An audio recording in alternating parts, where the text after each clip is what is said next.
Welcome back, everyone, to a brand new episode of the Top 10 Rules of Success. Today, we'll learn from the richest man in modern history, Elon Musk, and how to learn anything you want, never get distracted, and solve big problems. Enjoy.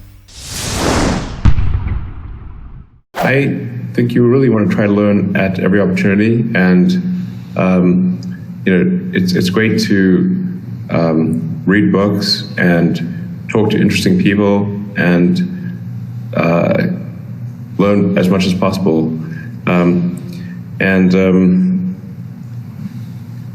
suppose it was Plato or someone who said, or maybe attributed to Socrates, if I know anything, it's that I know nothing.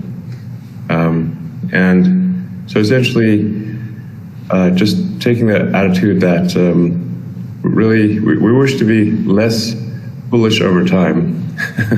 But I think it's actually, if you accept the premise that you're a fool, then, which we are all a fool to some degree, then I think that, and you wish to be less bullish, then I think that's a good approach, and this avoids, that maximizes your feedback loop and your ability to learn. As soon as you start thinking you know too much, and people can't teach you things, that's when you start getting very dumb. I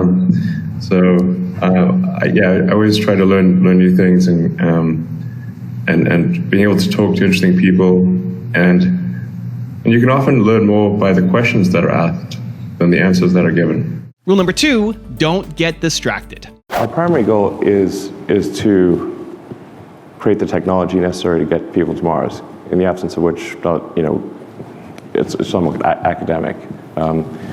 So we don't want to get too distracted from our primary mission of we got to make it at least possible to go to Mars, and we want to do so as soon as possible, and make access to Mars as widely available as possible, as affordable as possible, so that if somebody wants to go, they can.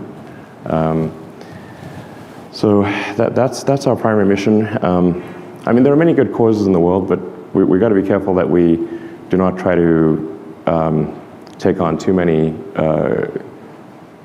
There are many noble missions, but we have to pick our battles and say, okay, let's just make sure we get this done, because nobody else is doing it. And if SpaceX doesn't do it, I'm not sure how it will happen. I think this is at least right now, SpaceX is the only hope. So we've got to get this done, and it's far from done. We've got a long way to go. Starlink, in terms of providing internet connectivity to people that really don't have it, or it's very expensive, I think will be helpful in empowering a lot of people who are disempowered today. So I think that's a good thing too. Rule number 3, be optimistic. I'm generally of the view, philosophically, that it's better to be optimistic and wrong occasionally than pessimistic and right. I think you want to look on the bright side of things, and I'm a little worried that young people today maybe sometimes are a little pessimistic about the future. But I'd like to just assure people that so long as we are not complacent, we will solve the climate crisis, and we will solve these issues. We obviously need to take them seriously and work hard to solve them. They will be solved, and that people should be optimistic about the future and work to make that optimistic future real. They say that the best way to predict the future is to create it. And so if you take the actions necessary for there to be a good future, then we will have a good future. So I'd encourage people to be optimistic, take the actions that will create a good future, and we will have one. Rule number 4, create something fun.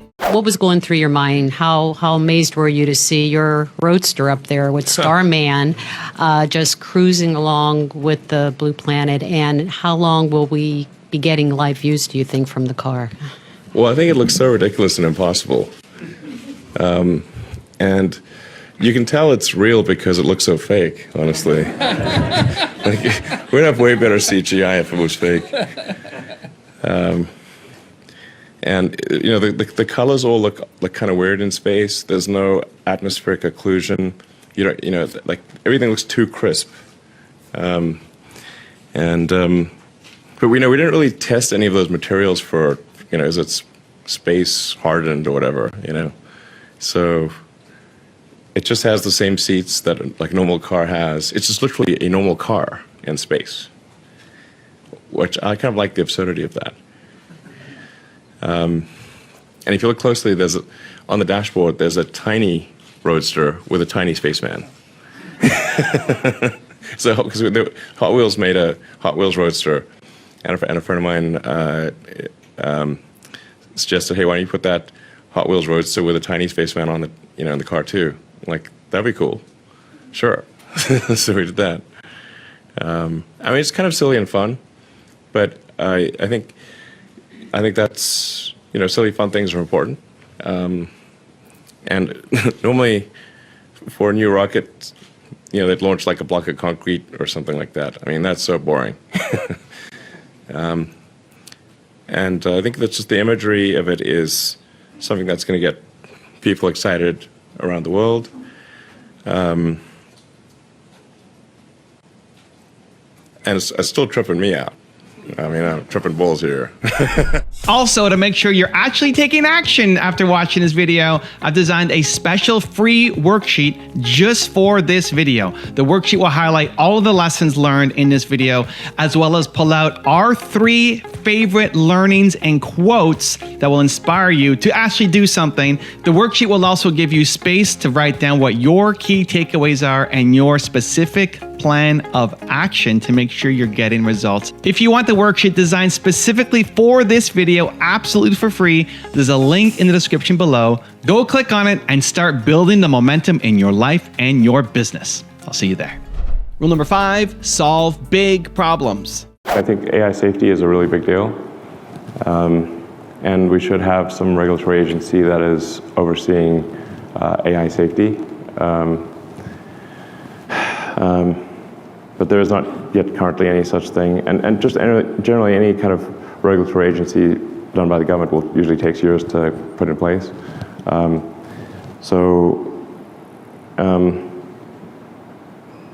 You know, after the population collapse issue, I think AI safety is probably the second biggest threat to the future of civilization. Yeah, like I said, I'm not quite sure what to do with it. I mean, Tesla is arguably the world's biggest robot maker, because like we have basically semi-autonomous cars that will ultimately be fully autonomous. And we are building a humanoid robot that will be basically like the car, but with legs. And I kind of held off on doing that for a while because, you know, I certainly don't want to hasten the AI apocalypse. But clearly, with you look at Boston Dynamics and like those humanoid robots are going to happen. So they're either going to happen with or without Tesla. So it's like Tesla, I've got a little bit more, I mean, a lot more ability to ensure robotics safety and AI. And I'll try my best to do that.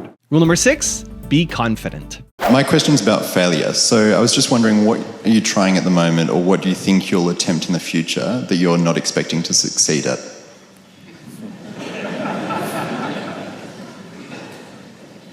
Well, I think I'm going to stay on electric cars and rockets for a while,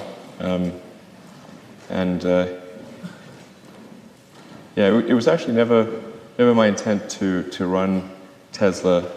I kind of, because running 2 companies is quite a burden, actually. You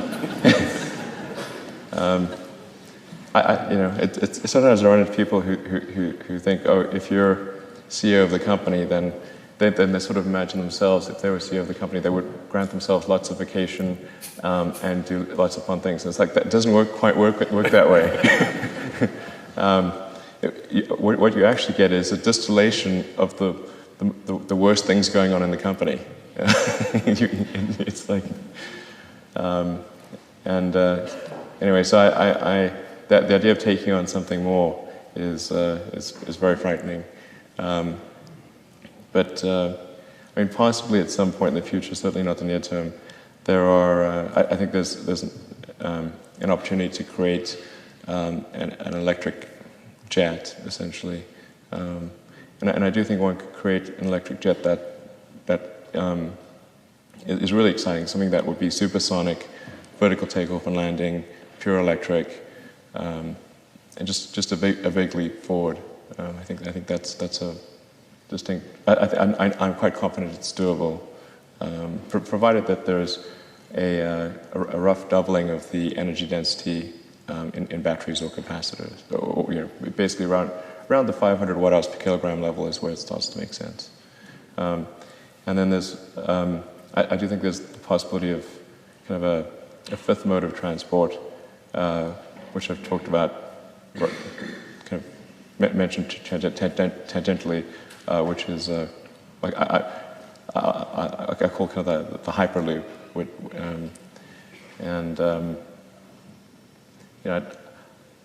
I'd like to sort of publish something about that maybe in the next month or two, once Tesla's at steady state production, and I want to flesh it out a little bit so that and pre-address some of the rebuttals that people will come up with, rather than just sort of put it out there and then have the rebuttal occur and have an unaddressed rebuttal.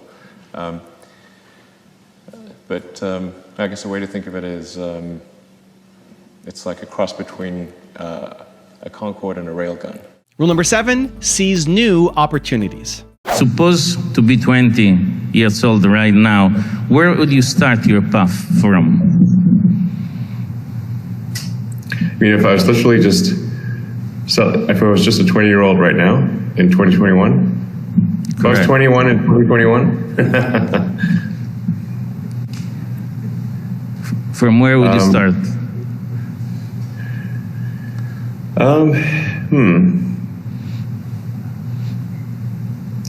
Well, I mean, assuming that I'm still a technologist, then I think there's a lot of opportunity in synthetic RNA. The vaccines that were developed, apart from the ones that were done by BioNTech and Moderna, are really the beginning of what I call digital medicine, or medicine as software. And I think I would say, what's the single biggest opportunity I see right now? It's probably synthetic RNA and the potential for revolutionizing medicine in that way. There's also artificial intelligence. There's one of my favorites which is tunnels.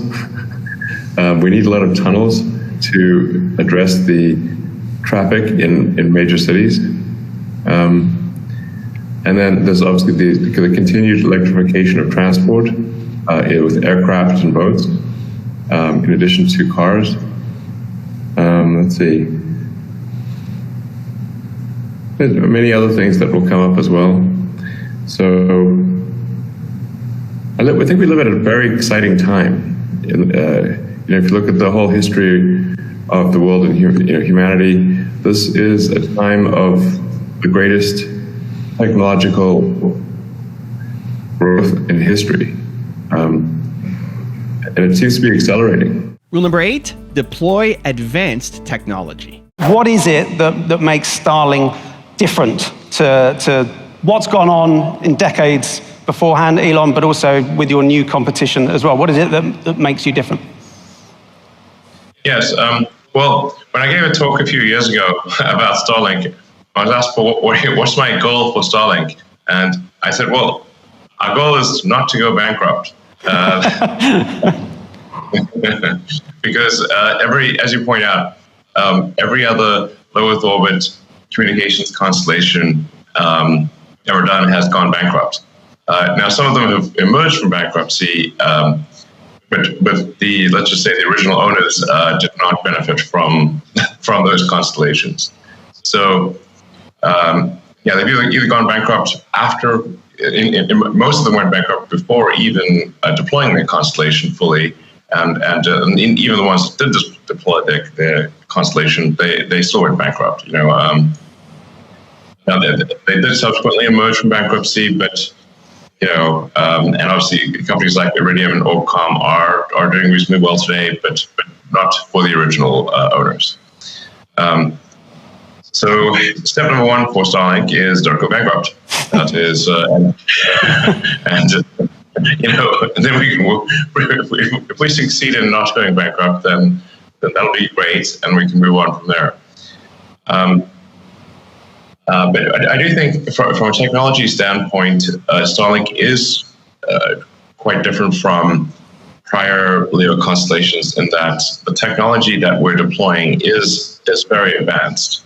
What happens often with space-based technology, somewhat ironically, is that it tends to be older technology that exists on the ground.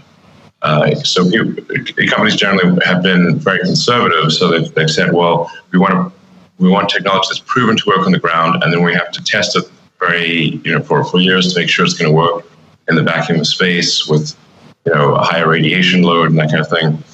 And so the technology that's generally been launched into orbit has been older technology. And we took the opposite approach and said, we're going to make technology that is, in some ways at least, more advanced than what is on the ground. And we're just going to take a chance. And so we have what's probably fair to say are the most sophisticated, the most advanced phased array technologies that, to the best of knowledge, no one has. It's not even at that sort of military level. It has this level of sophistication with phased array technology. Rule number 9: be an innovator. What did you learn? What did Falcon Heavy teach you? Told me like crazy things can come true. Because he'd said like I didn't really think this would work. Because when I see the rocket lift off, I see like 1,000 things that could not work, and it's amazing when they do.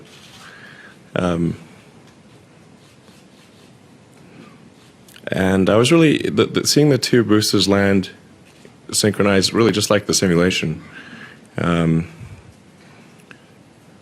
makes me think like that could be quite a scalable approach. You could imagine large numbers of those just coming in, landing, taking off, landing, doing many flights per day. So I think it gives me a lot of faith for our next architecture, the sort of the interplanetary spaceship. You can have different names for it, but BFR is kind of the code name. And it gives me confidence that BFR is really quite workable. I was actually looking at the side boosters and like they're pretty big. They're 16 stories tall, 60-foot leg span.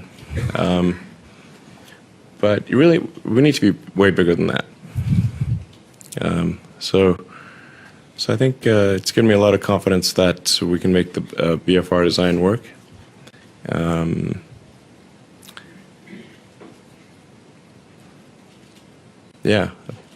It's. I have tremendous confidence, obviously, in the SpaceX team. So I think we can really do this a lot, and keep advancing the technology to achieve full and rapid reusability, which would have a profound effect on the future. And one of the interesting things about, say, Falcon Heavy versus Falcon 9 is that Falcon Heavy has the same level of expendability as Falcon 9. So if you look at, say, the price of Falcon 9 is $60 million, Falcon Heavy is 90, even though it's got 3 times as much capability. Because in both cases, the only thing that's expended is the upper stage. We're going to start recovering the fairings, the big nose cone. We're going to recover recover the boosters. And so the cost difference really between a Falcon 9 and Falcon Heavy is minor. And rule number 10, the last one before some very special bonus clips, is have fun. Hi. Hi. Hi.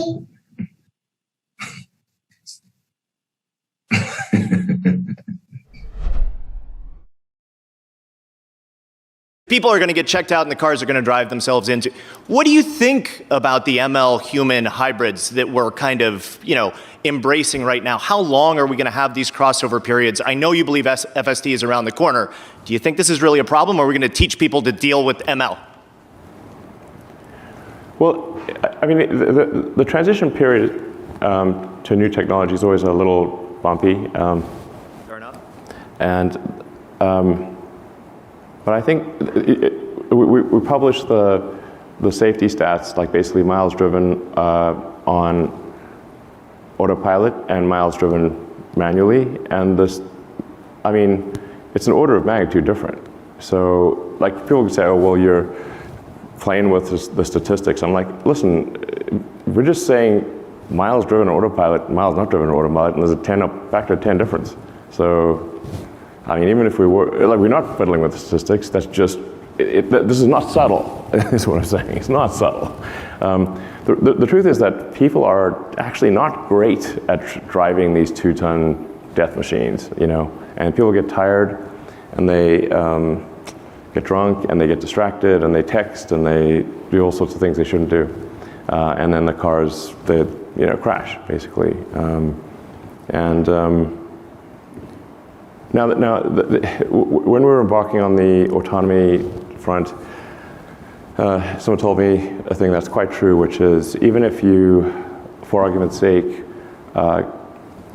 reduce fatalities by 90% with autonomy, the 10% that do die with autonomy are still going to sue you. Right. The 90% that are living don't even know that that's the reason they're alive. Nonetheless, I've had many conversations with the Tesla Autopilot Full Self-Driving team, who are just an outstanding group of people, and saying, like, listen, guys, it is better to pursue, the reality of doing the right thing matters more than the perception of doing the right thing. And as long as we are confident that we're doing the right thing, even if we are criticized and sued and all that, we should nonetheless do the right thing and not care about simply the perception of the right thing. You want to make something beautiful. I mean, you want to trigger whatever fundamental aesthetic algorithms are, like in your brain, you have, I think, some intrinsic elements that represent beauty, and that trigger the emotion of appreciation of beauty in your mind. And I think that these are actually relatively consistent among people. I mean, not completely. Some people not everyone likes the same thing, but there's a lot of commonality. It is important to combine aesthetic design with functionality. Like the thing that's, like, if you say, like, what was really hard about, say, the Model S or the Model X, was to combine aesthetics and utility. So to balance the two. You can make a car look very good by giving it sort of certain proportions, like making it sort of low and slim, but if you do that, the utility is significantly affected. To make a sports car look good is relatively easy, but to make a sedan look good or an SUV look good is quite difficult. Really pay attention to the little details, the nuances of design and shape and form and function, and just the way it looks in different lights. And when something's off, the little thing, how do you experience that? It drives me bananas. Yeah. I mean, the problem is, like, if you can train yourself to pay attention to the tiny details. I think almost anyone can. Although this is a very much double-edged sword, because then you see all the little details, and then little things drive you crazy. But like most people they don't consciously see the small details, but they do subconsciously see them. Like you sort of, your mind takes in a gestalt of the overall an overall impression, and you know if something is appealing or not, even though you may not be able to point out exactly why. And it's a summation of these many small details. So most of us experience it as oh, I think that's ugly, or I think that's beautiful, or like, wow, that's elegant, but you can't break it down. You mentioned something in passing, like you can train yourself in this, though? Yeah, you can train yourself, I think. You can make yourself pay attention to why. You're essentially bring the subconscious awareness into conscious awareness. God, I wish I could do that. How do you do that? just pay really close attention. Almost like a meditation on the object, and trying to find the details, like, why do I not like this? Is that what? Yeah, just look closely and carefully. Physics training is a very good training, where it's a good framework for reasoning, where you're trained to think about first principles and reason from there. And that means boiling things down to the most fundamental truths, and then connecting those truths in a way to try to understand how reality is. Because physics has this problem where they're trying to figure out things that are totally counterintuitive. And so they had to have a framework for getting there. Like quantum mechanics is incredibly counterintuitive, but it's true. And so so physics developed a framework for figuring out things that aren't obvious. And that's why I think it's a lot of advice, but it's the right framework. If you think about the future, you want a future that's better than the past. And so if we had something like the Hyperloop, I think that would be like cool. Like you'd look forward to the day that was working, And if something like that, even if it only was in one place, from LA to San Francisco or New York to DC or something like that, then it would be cool enough that it would be like a tourist attraction. It would be like a ride or something. So even if some of the initial assumptions didn't work out and the economics didn't work out quite as one expected, it would be like cool enough to be like, I want to journey that place just to ride on that thing. That would be pretty cool. And so that's, I think, how, if you come up with a new technology, it should feel like that. You should really, like, if you told it to an objective person, would they look forward to the day that thing became available? And be like, it'd be pretty exciting to do something like that. Or an aircraft. Like, I thought it was really disappointing when the Concorde was taken out of commission and there was no supersonic transport available. And of course, the 787 has had some issues. But the thing is, the 787, even in the best case scenario, is only a slightly better version of the 777. And it's like, okay, not that exciting. Well, I was just saying that you want to take a moment to appreciate things in life and the sensations. Food's incredible, and there's just so many good things that you can experience. Some of them cost nothing, really. Have a walk in nature or just a nice meal, and it's like, wow, that's pretty great, And we should take a moment to appreciate these little things, the big things, the things that move your heart. I think that's probably the meaning of life, as close a definition as I can think. Just in general, critical thinking is good. Examining whether you have the correct axioms, are the most applicable axioms, does the logic necessarily connect, and then what are the range of probable outcomes? Outcomes are usually not deterministic. They're a range, and so you want to figure out what those probabilities are, and make sure, ideally, that you're the house. Everyone needs to go, try to solve like some big world-changing problem. I mean, I think that, like, I really think like we should just think like, are we doing something that's useful to the world? Like, if you're doing something useful, that's great. Sort of a usefulness optimization is like, that's like a really good thing. If you've done something that's useful to your fellow human beings, you've done a really good thing, and people should feel proud of doing that. It doesn't always have to be something that's going to change the world. I mean, sometimes the world should just keep going in a particular direction. Help the world. It might be going in the right direction, and I mean, in a lot of ways, the world is, and we are in great shape. In that, if you look at, say, violent crimes, per capita in the world, it's at an all-time low. we're actually quite prosperous, and compared to history, I think there's a lot of things to feel good about in terms of how the world is today. Access to information is incredible. I mean, anyone with like a $100 device has access to basically all the world's information, which is an incredible thing. So I honestly, I just think like the best thing for people to try to do is say like, hey, what is something that I can do that would really be useful to the world, and just do that, and it's great. I mean, first of all, my goal is not disruption for the sake of disruption. I really think there's some important things we have to solve in order for the future to be good. I would say like my sort of algorithm or optimization is like, okay, what set of things do we need to do to ensure that increase the probability that the future is going to be good? And so if we have to solve sustainable energy, this is tautological. If we do not solve sustainable energy, then we have unsustainable energy.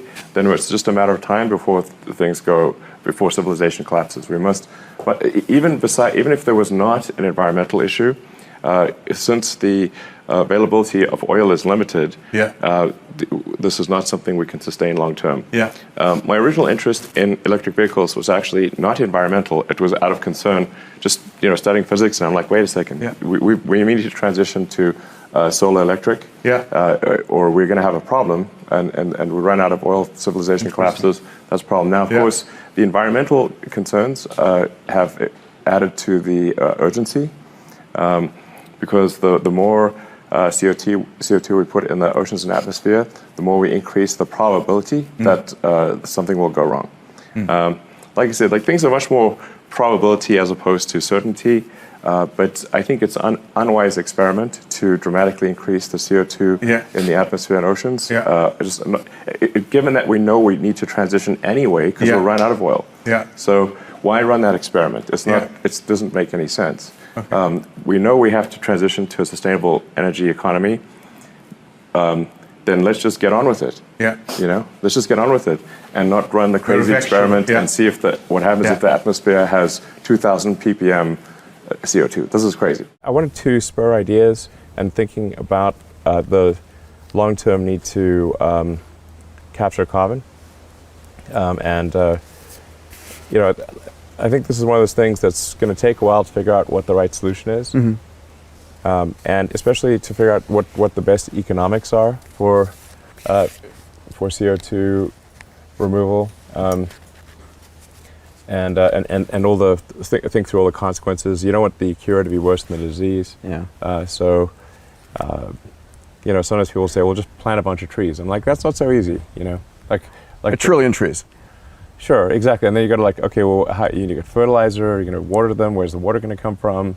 What habitat are you potentially destroying where the trees used to be? It's not just it's a no-brainer of just go plant a bunch of trees. But it's not to say that's not a good viable option. We should plant some trees. I'm in favor of planting trees. It's just not a question of like, okay, there are like vast sections of like the Sahara Desert or some large barren areas, very dry areas in the U.S. Where you could in theory plant a lot of trees, but you're going to need a lot of water, and you're going to need you're going to have to cultivate them. It's not like they don't just throw some seeds on the ground. We'll drop them from orbit. And I mean, so just I think it'd be good to sort of kind of frame the debate and understand, okay, what things are really going to move the needle? How much are they going to move the needle? If we're talking about getting tens or hundreds of billions of tons of carbon, in what form will that carbon be? Will it be stable over time? And like I said, what is it going to cost humanity to do? However it's paid for, what is it going to cost? What's the thing that's going to be most affordable? Really just look for evidence of exceptional ability. So it's not, or at least aspirationally, like sometimes these things get messed up in recruiting, or the recruiting filter ends up being wrong. Like I sometimes wonder with Tesla, if Nikola Tesla applied to Tesla, would we even give him an interview? It's not clear. This guy came from like some weird college somewhere in Eastern Europe. He's got some odd mannerisms. no, we don't know if we should give him an interview. Like, I worry that that's actually what we do instead of like, right? It should be like, man, Nikola Tesla, this kid's super smart. What does he want? We'll pay him anything. That should be that should be the reaction if Nikola Tesla applies, to Tesla, ironically. But I can tell you the intent is we're looking for evidence of exceptional ability, and it really doesn't matter if you went to graduate high school or college or anything. We're just looking for evidence of exceptional ability, such that it would be a good predictor for doing exceptional things at SpaceX. Fully considered cost actually just means that if there are, you want to look at both the benefits and the cost actually. So if in sequestering carbon or removing it from the atmosphere or oceans has some, perhaps some environmental impact, which might be small, but it's not negative. That certainly needs to be taken into account. And then by the same token, if what's done is in extracting carbon is a useful product from which you can generate revenue, then that should count too. All right. So I don't know, I'm just sort of saying for argument's sake, like let's say you could create, construction material, like, cement. Cement, yes. Yeah, exactly. Which I'll talk about that later. Or some kind of useful rocks that are useful, or sand, or I don't know. Yeah. Something that's useful for construction. Then you could say, okay, well, this is what we could sell it for, and then just fully consider pros and cons, and say, okay, this is what, if we need to pay to have it done in the future, which we probably will have to do, then what's the lowest net cost? I don't really like risk for risk's sake or anything. And I do think that a lot of things are very risky with a low chance of success. But if you want to try to come up with an innovative breakthrough, that's going to be how it is. Anything which is significantly innovative is going to come with a significant risk of failure. But if you've got to take big chances in order for the potential for a big positive outcome. If the outcome is exciting enough, then taking a big risk is worthwhile. Yeah. That's really how I approach it. But then once executing down a path, I actually do my absolute best to reduce risk, because, or to improve another way of saying it, to improve the probability of success, because when you try to do something that is very, very risky, that you have to spend a lot of effort trying to reduce that risk as you embark down that path. I mean, when I started SpaceX, I thought the odds of success were very low. I thought we'd most likely fail. I think in general, if you want to recruit people that are, really talented and driven, you have to state what's the mission, what's the problem we're trying to solve, and just be clearly willing to, pour a lot of blood, sweat, and tears into it, and have a convincing argument for why it matters. There's, there's three major things for, in terms of motivation. It's like, first of all, somebody's got to look forward to coming to work in the morning. Like, if they're, are they enjoying the work itself intrinsically? That's very important. And the right work environment can really make a big difference there. I think ideally is that they also feel like that their rewards will receive fair financial compensation, like that the financial rewards are good and fair. And then third, for the best people in the world, they'll want to know, is what they're doing going to matter? Yeah. Like, so if they spend 10 years doing this, will it make a difference to the world, or will people notice? Will it matter? The reason I got into space was to try to increase NASA's budget. Well, God bless you then.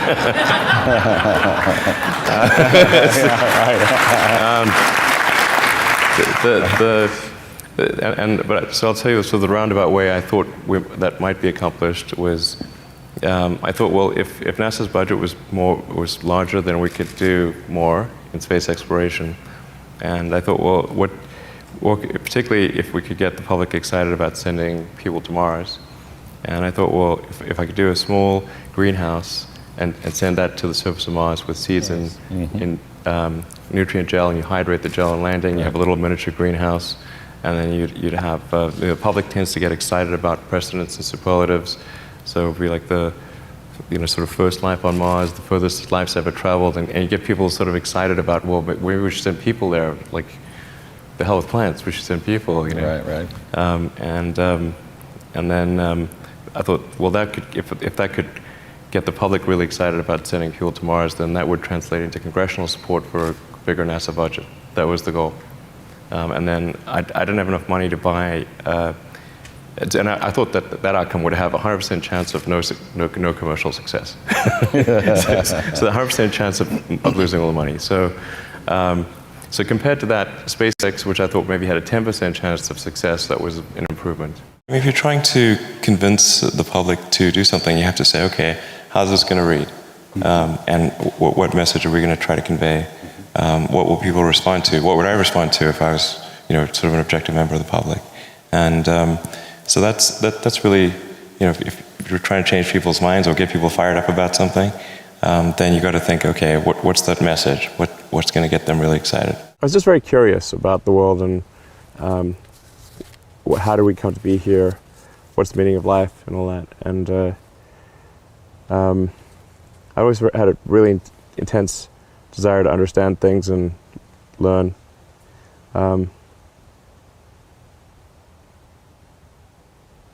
Yeah, I mean, I had sort of an existential crisis, I guess, when I was 11 or 12 or something, to try to figure out what it's all about, And ultimately came to the conclusion that we don't really know the answer, but if we increase the scope and scale of civilization, then we have a much better chance of understanding the meaning of life and why we're here, or even what are the right questions to ask. So therefore, we should strive to expand the scope and scale of consciousness to better understand the questions to ask about the answer that is the universe. It's hard to say, because things have worked out pretty well in the end. So how big of a mistake could it have been, as the question is really asking. I did lots of dumb things at my first company and at PayPal, I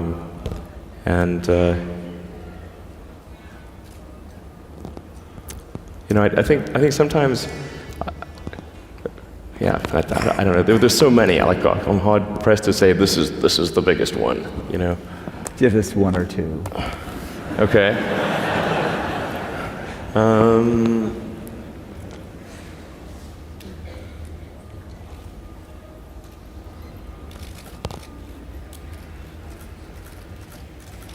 Personal. Okay, sure.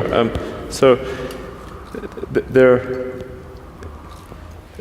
the biggest mistake in general that I've made, and I'm trying to correct for that, is to put too much of a weighting on somebody's talent and not enough on their personality.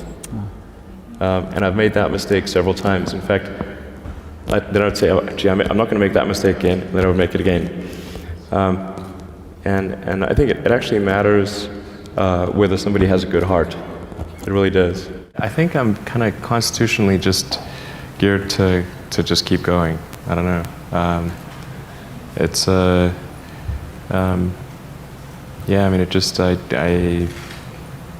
don't know. I mean, it certainly, there are times when things don't go well, and then that's quite dispiriting, for sure.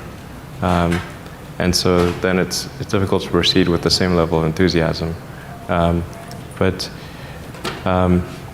But I do think the things that we're doing are pretty important to the future.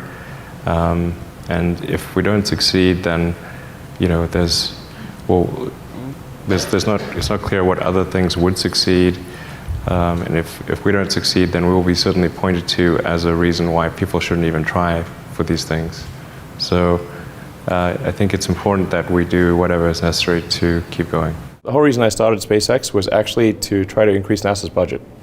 Or at least the way I got interested in space was I was trying to figure out why we had not gone to Mars.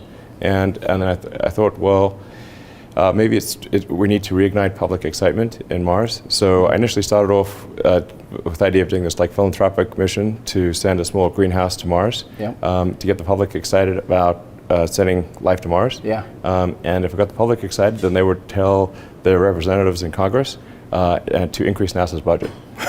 That was the goal. But I was no actual. It was meant to be a philanthropic thing. And then I tried to buy some ICBMs in Russia to do this, and ultimately came to the conclusion that that there's actually plenty of will to go beyond Earth, but there needs to be a way. Like essentially, NASA needs to have more affordable rockets. That we need to increase the pace of innovation in space. And so if we can give NASA another horse in the stable that is moving faster and costs less and is more innovative, then that would be a way to accelerate progress in space. So I love NASA and always have and always will. Underneath your beautiful beast. Yeah, it's crazy. Can you believe this is even here? I was here a month ago, literally standing right here. Well, not just over the fence. And you had a tube and a pointy tube. And now you've got this. I mean, how do you do that? Is it just sheer will? Is everyone that driven about the goal? I don't know. I think I've learned a lot of lessons about how to make things go fast, and then I've propagated those lessons to the SpaceX team, and there's just like an incredibly talented, hardworking team at SpaceX. In fact, at times I think maybe there's too many talented people at SpaceX. We have too many talented people that were cornering the market. But there's this very talented group that works super hard, and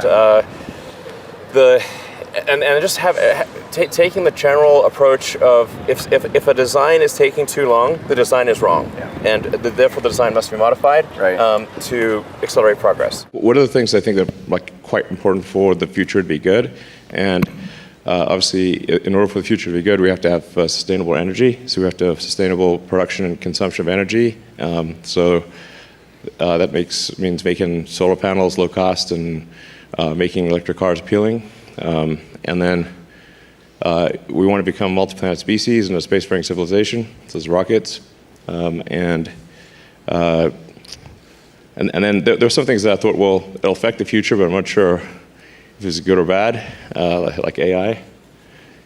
That just worries me, that one. One of the most fundamental errors made in advanced development is to stick to a design even when it is very complicated, and to not strive to delete parts and processes. It's incredibly important. So this is why the switch to steel was because the advanced carbon fiber was taking too long. At Tesla, we're just going to make electric cars that are better than gasoline cars. Faster, lower cost for maintenance. They look beautiful, they're faster, and they have also cool advanced technology, they're more fun, and you don't have to go to gas stations, which are nasty. And so, but you got to solve the long distance problem with superchargers. So I think it is actually, going to be way more palatable to people if it's if whatever solution is removing carbon does not make their quality of life worse. We're also going to enable people to watch videos, streaming, through the browser. You'll be able to watch Netflix or whatever, YouTube if the car is parked and connected to Wi-Fi. So if you're say at a supercharger station and you want to watch something, you can watch it on the screen in the car. But the general principle is how do we, what can we do to make the car the most fun possible? And what would a car, what other cars just don't have, And so it seems if there's you're just parked somewhere waiting for somebody, finish an appointment, or if you're on a road trip, it'd be pretty cool if you just go to the car screen and play some fun game. And we're just exploring how do we make it as fun as possible. You can already play all of the old Atari games, or almost all the old Atari games on the car. And we hooked it up so you can connect to Xbox or PS4 controller and actually have some a pretty good control feedback. And then we have genius moves like the fart app. It's my finest work. Yeah, we've actually spent a lot of effort on the spacesuit design, on both the functionality and the aesthetics. But I think just getting, it's actually really hard, because if you just sort of optimize for functionality, it's one thing. If you optimize for aesthetics, it doesn't work. Like, you know, those things that you see in movies, they don't work. So it's like, okay, how do we make something that looks cool and works? With a key goal here of being that, you know, when people see that spacesuit, we want them to think, yeah, I want to wear that thing one day. Yeah, that looks awesome. Yeah. That's good. So that's the reason for it. You know, what I actually tell a team is like, everyone is a chief engineer. This is extremely important. And that everyone must understand how broadly speaking, all the systems in the vehicle work. Right. And so that so you don't have subsystem optimization, because this is naturally what happens. You can see the organizational errors the product errors reflect the organizational errors. So essentially you'll see that there's an interface at this, like if you've got whatever departments you've got, that will be where your interfaces are. Right. And then instead of like getting rid of something or questioning the constraints, the one department will design to the constraints that the other department has given them without calling into question those constraints and saying those constraints are wrong. And you should actually take the approach that the constraints that you are given are guaranteed to be some degree wrong. Guaranteed to be some degree wrong. Because the counterpoint would be that they're perfect. Right, which is never. As you say, like, what's the probability that this is the platonic ideal of the perfect part? Right. Zero. Okay, basically. Yeah. So you could question your constraints. It does not matter if the person handing you those constraints won a Nobel Prize. With Tesla, the goal is to try to create electric vehicles that are more compelling than gasoline vehicles as a product. I mean, the fundamental issue we have in energy and transport is the tragedy of the commons. You know, we've got the CO2 capacity of the oceans and atmosphere that is unpriced, or mostly unpriced, and so it's almost like we're sort of dumping garbage in the atmosphere, and nobody's paying for garbage collection. So it's a most unfortunate situation, because there are quite significant vested interests in oil, gas, and coal with enormous amounts of money. It's quite a difficult battle to fight, and you can't expect them to simply roll over and commit suicide or something. They will fight it hard, and they have been. And so, unfortunately, it requires fighting hard back and creating products, in the absence of there being a tax on CO2, creating products that don't rely on the relative economics of using hydrocarbon fuels versus electric cars. And so that was our goal from Tesla from the beginning. And I'm really I'm excited to see that we've achieved that goal actually with the Model S, which was, as was mentioned, Model S was recently awarded top honors by. It was awarded sort of Car of the Year and Automobile of the Year, and that was against a very difficult field of gasoline cars. And so I'm hopeful this will be seen as a pivotal moment in transport where people finally appreciated that an electric car could be better than a gasoline car. What are your thoughts on the innovations in education today? Thank you. Just thoughts on education. I think there's maybe there are definitely some good schools out there, but I think some of the mistakes, at least in my opinion, that I see being made in education is that the teachers do not explain why kids are being taught a subject.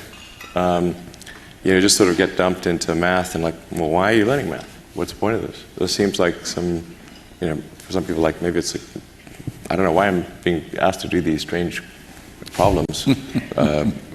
But the why of things is extremely important, because our brain has evolved to discard information that it thinks has no relevance. So then, if on the one hand you're being asked to memorize or learn, say, formulas, but you do not know why this is the case, then you have this cognitive dissonance of, it seems irrelevant, but I'm being told to remember it, so I'll be punished.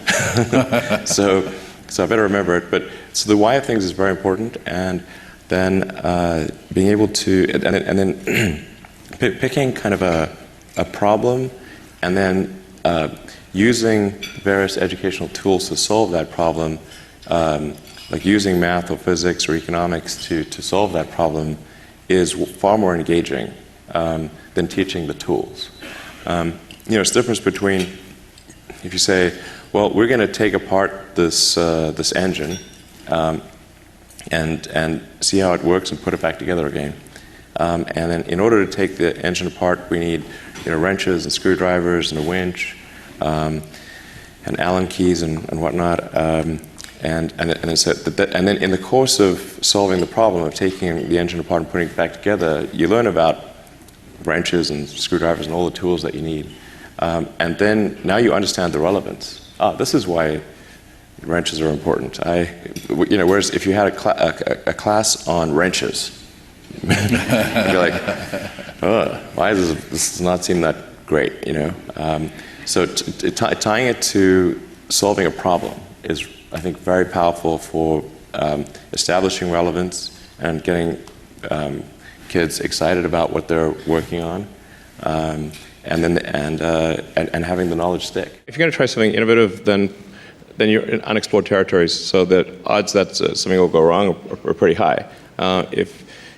It's only if you try to do something that is already well understood that there's little chance of failure, but then it will not be interesting or innovative.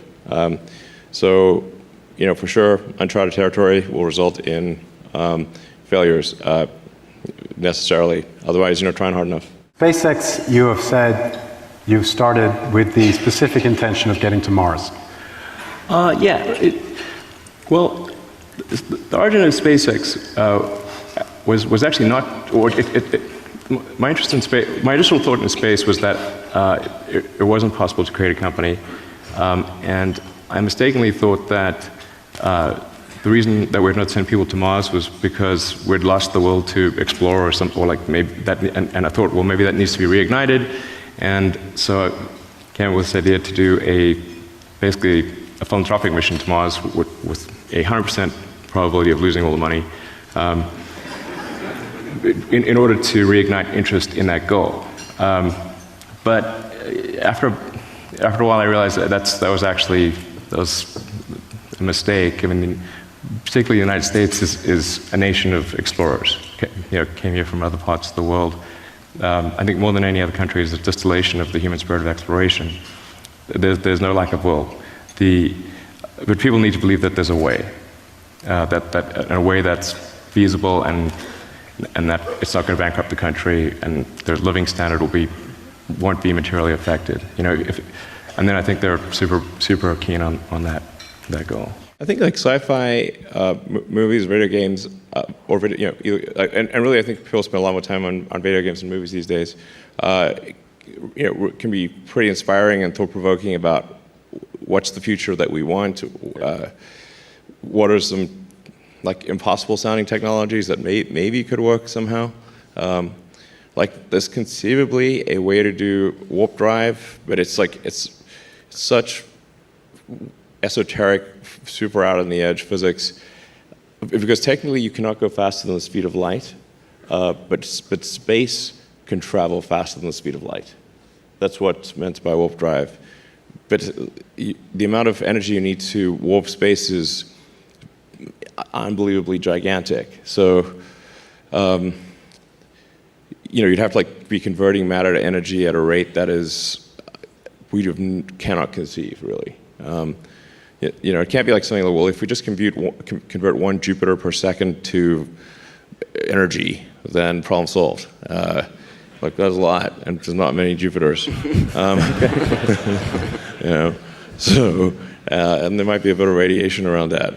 So, there are things like technically the universe did expand faster than the speed of light, That's why we can see light from all these super distant stars. So it's kind of pretty wild that space expanded faster than the speed of light. So I'm sure we'll figure out some strange breakthroughs and come to grips better with this dark matter, especially, which seems like something's fishy going on there. And it has bad branding. Yeah, exactly. The universe is mostly dark energy and dark matter according to current physics, but this kind of plug them in the equations and they sort of work. And this is not a good explanation. Nobody can find the dark matter. But I sort of figure, hey, if this was a video game and somebody had a bug in their orbital dynamics physics simulator, then it's oh no, we got to figure out some way for these minions in here to believe that they're in reality. So insert dark matter. What problems out there can feasibly be fixed, say, in our lifetimes? Well, I think first of all, the world's actually pretty great right now. Arguably better than any point in history. And this is sometimes lost. If you read the newspapers, they're like a magnification of all the world's problems. It's newspapers seem to be attempting to answer the question, what was the worst thing that happened on Earth today? And it's... You're right. If it bleeds, it leads. Yeah, and it's okay. And I think there is kind of an evolutionary reason for that, because it makes more sense to, you want to prioritize danger over reward, or risk, because if you get eaten by the lion, it's game over. But if you forget where you left some snack, that's okay. So there's it's not quite the same in terms of the risk-reward balance, but we didn't evolve with newspapers and global media. So, our brain's sort of having a fear response to a bunch of dangers that are extremely unlikely to ever affect us. I'd actually advocate for. I think it's fine if countries get together to form teams, but I think it's actually probably better if there are at least 2 or 3 country coalitions going to Mars. In a friendly way, and competing to see who can make the most progress. And if you look at, say, the Olympics, it would be pretty boring if everyone just linked arms and crossed the finishing line at the same time. Friendly, but it would, not be... More like the opening ceremonies, I guess. Yeah, exactly. Yeah. I think friendly competition is a good thing. Yeah. Question your constraints. It does not matter if the person handing you those constraints won a Nobel Prize. Even Einstein was wrong some of the time. Right. So question your constraints. This is extremely important. And I think another thing that, you say, what are the mistakes that smart engineers make? I think that one of the biggest traps for smart engineers is optimizing a thing that shouldn't exist. Yeah. So they'll just sit there and spin on that thing that's just why do we even have this in the first place? Absolutely. Yeah. So because when you go through college, studying physics and engineering, I studied physics. You have to answer the question that the professor gives you. Mm-hmm. You don't get to say this is the wrong question. Right. Yeah. But in reality, we have far more degrees. When you're in reality, you have all the degrees of freedom of reality. And so the first thing you should say is this question is wrong. Yeah, and that's what you said last year. Yeah. You kind of said it took us a long time to frame the question even. Yes. Because we didn't necessarily know it took what it was. to frame the question. Yeah. It's just like The Hitchhiker's Guide to the Galaxy. Douglas Adams, best philosopher ever. Maybe, I think, best book in philosophy ever, Hitchhiker's Guide to the Galaxy. This book is so deep, people don't understand. But in The Hitchhiker's Guide to the Galaxy, the Earth is a giant computer. Right. And the Earth, it comes up with the answer 42. Okay. Yep. And to the question, so what's the answer to life, the universe, and everything? Answer is 42. And they're what the hell? That doesn't make any sense. Right. It's the hard part is the question. The answer is the easy part. You need a much more powerful computer to tell you what the question is. Right. And this is true. At the point at which you can properly frame the question, the answer is comparatively easy. How much time do you have to go down into the engine room, roll up your sleeves, get your hands dirty, and fix stuff as an engineer? And how much time do you spend on the bridge steering and looking at the distant horizon? Well, not a lot on that last point. There's a constant flurry of executional challenges, and so I try to triage my time according to what would be best for the companies, and still, have some time to see my kids, because I don't want to miss them growing up. So, it can vary from big issues to things that seem small but actually could have a really big impact. It's all the way from design aesthetics to the details of, say, the vehicle functionality, or in the case of the rocket, the avionics, propulsion system, and airframe. The rocket is kind of has more of a concentrated pucker factor, because you got these launches, and at least with a car you can do a recall or do a software update. That's not going to happen with the rocket. So it's like passing grade is 100%,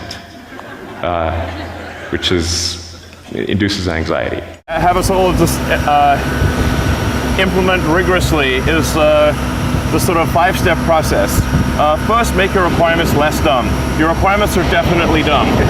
It does not matter who gave them to you. It's particularly dangerous if a smart person gave you the requirements, because you might not question them enough. Try very hard to delete the part or process. This is actually very important. If you're not occasionally adding things back in, you are not deleting enough. Right. The bias tends to be very strongly towards let's add this part or process step in case we need it. But you can basically make in-case arguments for so many things. And for a rocket that is trying to achieve, try to be the first fully reusable rocket. There's never been a fully reusable rocket. People don't understand.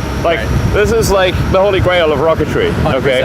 And so you really need, you have to run at tight margins, because if you don't run tight margins, you're going to get nothing to orbit. Right.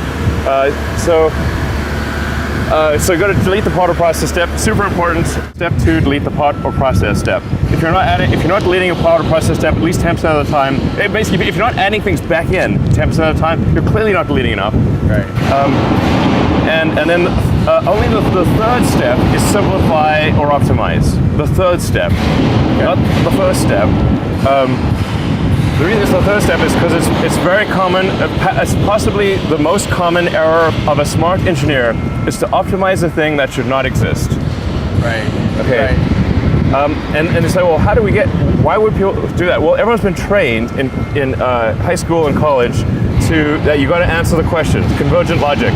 Yep. So you can't tell the professor your question is dumb, that you'll get a bad grade. You have to answer the question. Yep. So everyone's basically, without knowing it, they got like mental straitjacket on. That is, they'll work on optimizing the thing that should simply not exist. Finally, you get to step 4, which is accelerate cycle time. You're moving too slowly, go faster. But don't go faster until you have worked on the other 3 things first. Gotcha. Like if you're digging, your grave, don't dig it faster. Stop digging your grave. Right. But you can always make things go faster. And then the final step is automate. Now I have personally made the mistake of going backwards on all 5 steps, multiple times. Well, you have to imagine an outcome in order to head in that direction. And science fiction explores a lot of different ideas, so it can be helpful as a source of inspiration. Like books, TV shows, movies, they're all, I think, sources of inspiration. Most of the movies and TV shows about space are totally wrong, but they still have interesting ideas. Like the Star Trek communicator was an inspiration for the cell phone. Yeah. With the flip, right? Right. Yeah. Exactly. I'm gonna. In fact, the weird thing is like the phones we have in our pocket vastly exceed what was on Star Trek. First of all, I think that's very exciting and inspiring, and there need to be things that are exciting and inspiring and make you look forward to waking up in the morning. Like it's like, yay, the future is exciting. This is underappreciated, you know, like tunnels. Sorry, it's like, all right.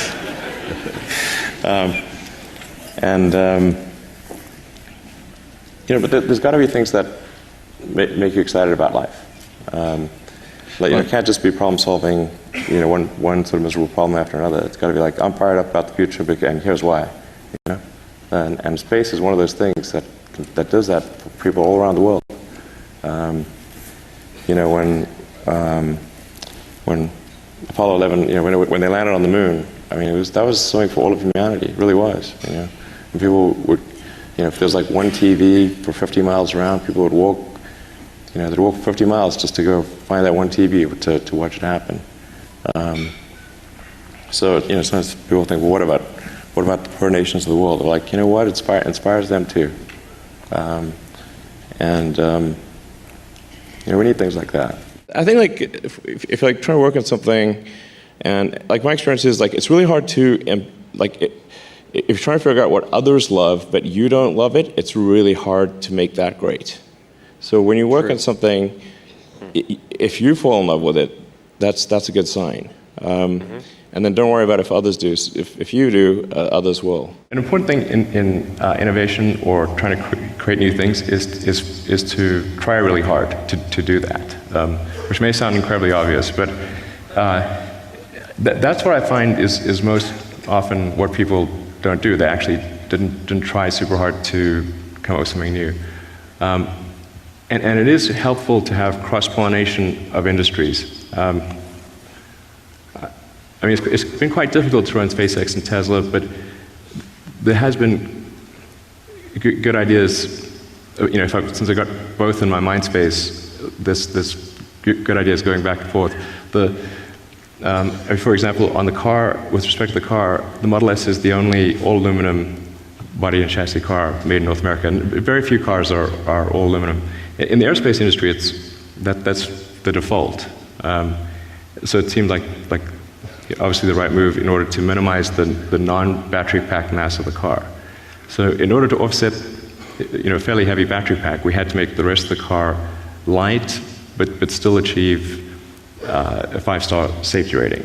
I don't think it would have been possible to do that if we had used steel, which is the traditional method. And what's helped SpaceX has been that the car industry is really good at making complicated objects at a low cost. I mean, it's actually quite incredible that like one can buy a decent car for $20,000. I mean, all the stuff that's in that car is, I mean, it's nutty how much stuff is in a car. At SpaceX, I hired a bunch of people from the auto industry to run manufacturing, which has worked out reasonably well. Whatever requirement or constraint you have, it must come with a name, not a department. Because you can't ask the department, you have to ask a person. And that person who's putting forward the requirement or constraint must agree that they must take responsibility for that requirement. Otherwise, you can have a requirement that basically an intern 2 years ago randomly came up with off the cuff, and they're not even at the company anymore. Right. But it came from the, let's say, aero loads department. They're like, actually, no one in the aero loads department actually currently agrees with that. This is, by the way, happened several times. So again, it can be literally. I don't want to put it on the aero loads department. But there's every department. You know, there's a lot of technical problems to solve. So I guess we sort of, you know, started studying kind of engineering and physics and biosciences and that kind of thing would be the way to go. There are going to be a lot of problems to solve to make a city work on Mars. We were thinking of, just as sort of a semi-joke, putting a job description on our website for urban planner in brackets Mars. But you know, there's going to be just a tremendous amount of problems to solve. There's just a lot of building and problem solving. So those are like the right, you know, skills to work on if someone's interested in going beyond Earth or, you know, space in general. What's the actual biggest failure that you've gone through to get to where you are? I mean, we blew up 3 rockets in the beginning. So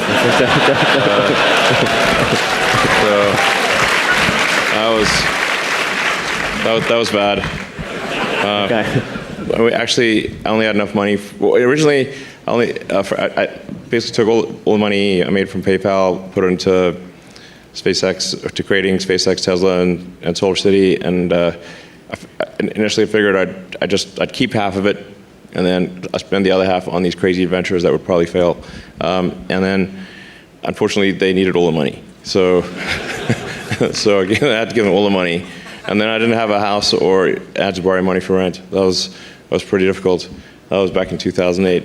And then we managed to scrape enough spare parts together to do a 4th launch at SpaceX. And that worked. And if it had not worked, SpaceX would have died. Probably would have lacked the credibility to raise the remaining money for Tesla, and we wouldn't be here today. Or maybe we'd be like, not this ending. Another mistake that tends to happen in production is too much in-process testing.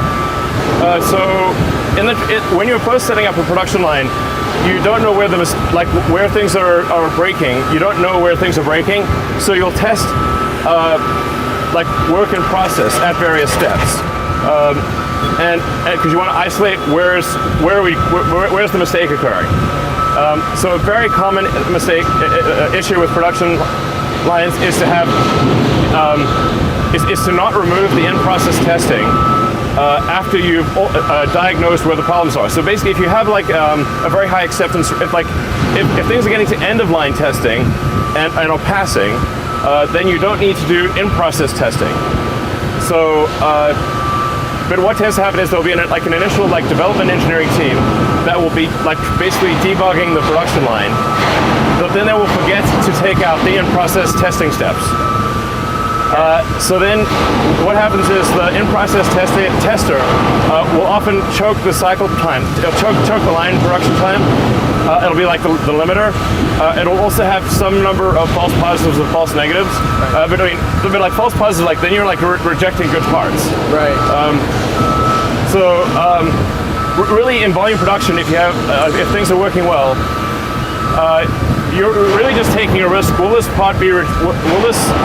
subsystem be rejected during the production process or at the end? And so you just really want to move things pretty much almost always to just test at the end of the line, and that's it. Maybe there's 1 or 2 in-process steps that are hard to test at the end of line, but basically remove almost everything. If a startup company did not create an electric vehicle and show that it's possible to have an electric car that looks good, goes fast, has long range, and that if you created such a thing that people would buy it, then it would be a very long time before the large incumbents did so. And so I felt it was important that we create Tesla for that reason. I think being in Silicon Valley is pretty important because what's really critical with electric cars is electrical engineering, software, and electronics. And Silicon Valley has the best concentration of talent in those areas in the world.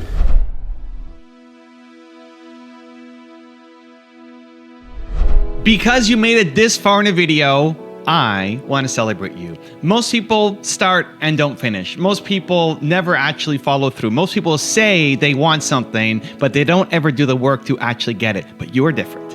You are special. Believe Nation, you made it here all the way to the end, and I love you. So as a special celebration, if you put a hashtag Believe down in the comments below on this video, I will showcase you and celebrate you somewhere on the screen in a future video because you are awesome. If you want 10 more amazing rules from Elon Musk, check the video right there next to me. I think you'll love it.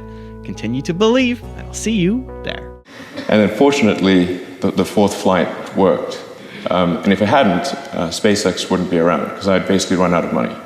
So that was a bit of a nail biter.